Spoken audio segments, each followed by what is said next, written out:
नारद जी बोले, हे ब्रह्मन, हे शिव भक्त, हे प्राज्ञ, हे निष्पाप, आपने शिवा तथा शिव के कल्याणकारी चरित्र का भली भांति वर्णन किया और मेरे जन्म को पवित्र कर दिया।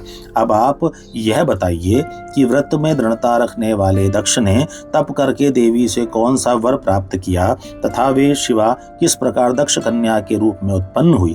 ब्रह्मा जी बोले, हे नारद, तुम इन मुनियों के साथ शिव में भक्ति रखने के कारण अत्यंत धन्य हो। उत्तम व्रत वाले दक्ष ने जिस प्रकार तपस्या की तथा वर प्राप्त किया उसे सुनो। मेरी आज्ञा पाकर वे बुद्धिमान महाराज दक्ष प्रजापति उस कार्य की सिद्धि की इच्छा से चित्त को समाहित कर देवी जगदम्बा की उपासना के लिए गए और क्षीर सागर के उत्तर तट पर रहने वाली उन जगदम्बिका को हृदय में धारण करके उनका प्रत्यक्ष दर्शन करने हेतु तपस्या करने लगे। इंद्रियों को अपने वश में करके दृढ़वती उन दक्ष ने देवताओं के 3000 वर्ष पर्यंत नियम पूर्वक तप किया।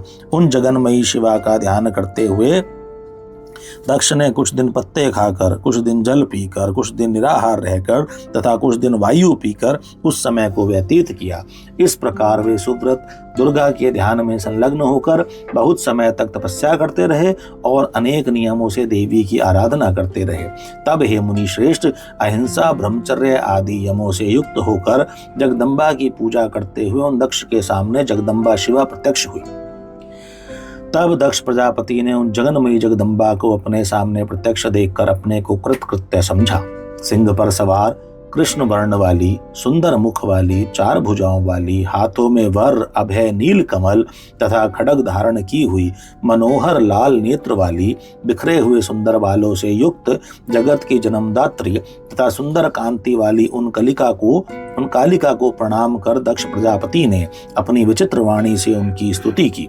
दक्ष बोले, हे जगदम्बे, हे महामाये, हे जगदीश्वरी, हे महेश्वरी, आपने कृपा करके मुझे अपने रूप का दर्शन दिया है, आपको मेरा नमस्कार है। हे भगवती, हे आद्य, मुझ पर प्रसन्न हो। हे शिव रूपिणी, प्रसन्न हो। हे भक्त वरदे, प्रसन्न हो। हे जगन माया, आपको नमस्कार है। ब्रह्मा जी बोले, हे मुने, संयत चित्त वाले दक्ष ने इस प्रकार महेश्वरी की स्तुति की। तब उनके मनोरथ को जानती हुई भी वे दक्ष से कहने लगी, हे दक्ष, मैं आपकी इस भक्ति से बहुत प्रसन्न हूँ। तुम्हारे लिए कुछ भी अदेय नहीं है, अतः अपना अभिष्ट वर मांगिए।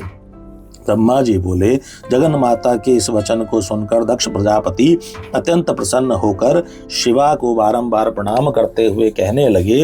दक्ष बोले, हे जगदम्ब, हे महामाये, यदि आप मुझे वर देना चाहती हैं तो मेरे वचनों को सुनिए और प्रसन्नता से मेरा मनोरथ पूर्ण कीजिए। जो मेरे स्वामी शिव हैं, वे रुद्र नाम से ब्रह्मा के पुत्र रूप में अवतरित हुए हैं। वे परमात्मा के पूर्ण अवतार हैं, परंतु अभी तक आपका अवतार नहीं हुआ है। आपके अतिरिक्त उनकी पत्नी कौन हो सकती है? अतः हे शिवे, आप पृथ्वी पर अवतरित होकर उन्हें मोहित करें। हे देवी, आपके अतिरिक्त अन्य कोई भी उन्हें मोहित नहीं कर सकती, इसलिए आप इस समय मेरी कन्या के रूप में जन्म लेकर शिव पत्नी बने। इस प्रकार उत्तम लीला करके आप शिव जी को मोह में डालें। हे देवी, मेरा यही वर है। आपके सामने मैंने सत्य कह दिया। इसमें केवल मेरा ही स्वार्थ नहीं है, अपितु संपूर्ण लोगों का और ब्रह्मा, विष्णु तथा शिव जी का भी स्वार्थ है। इसलिए ऐसा करने के लिए ब्रह्मा जी ने मुझे प्रेरित किया है। ब्रह्मा जी बोले, दक्ष के इस वचन को सुनकर जगदम्बा मन में उन शिव जी का स्मरण करके हंसकर कहने लगी, हे तात, हे प्रजापते, हे दक्ष, मेरी सत्य बात सुनिए। मैं आपकी भक्ति से अत्यंत प्रसन्न होकर सब कुछ प्रदान करने वाली हूँ। हे दक्ष, मैं महेश्वरी आपकी पुत्री बनूंगी, इसमें संदेह नहीं। मैं आपकी भक्ति के वश में हो गई हूँ। हे अनग, मैं अत्यंत कठोर तप करके ऐसा प्रयत्न करूंगी जिससे शिवजी से वर को प्राप्त कर उनकी पत्नी बन जाऊं। वे प्रभु सदाशिव ब्रह्मा तथा विष्णु के सेव्य, विकार रहित तथा पूर्ण हैं, अतः बिना तप के इस प्रकार की कार्य सिद्धि नहीं हो सकती। मैं तो प्रत्येक जन्म में उनकी प्रिय दासी हूँ और अनेक प्रकार के रूप धारण करने वाले वे सदाशिव मेरे स्वामी हैं। वे वर के प्रभाव से ब्रह्मा जी की भ्रुकुटी से अवतीर्ण हुए हैं और मैं भी उन्हीं की आज्ञा से ब्रह्मा जी के वरदान से इस लोक में अवतार लूंगी। हे तात, अब आप अपने घर जाइए। मैंने अपनी दुति को सारी बात बता दी है। मैं कुछ ही दिनों में आपकी कन्या बनकर शीघ्र ही शिव जी की पत्नी बनूंगी।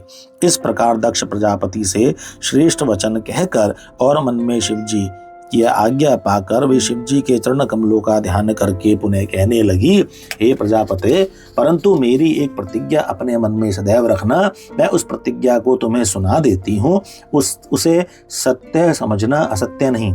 यदि आपने कभी मेरा अनादर किया तो मैं अपना शरीर त्याग दूंगी, यह सत्य है। मैं सर्वथा स्वतंत्र हूँ, अतः दूसरा शरीर धारण करूंगी। हे प्रजापते, मैं प्रत्येक सर्ग में आपकी कन्या बनकर शिवजी की पत्नी बनूंगी। मैंने यह वरदान आपको दिया है। ब्रह्मा जी बोले। इस प्रकार दक्ष प्रजापति से कहकर वे महेश्वरी उनके देखते देखते वहीं अंतर ध्यान हो गई।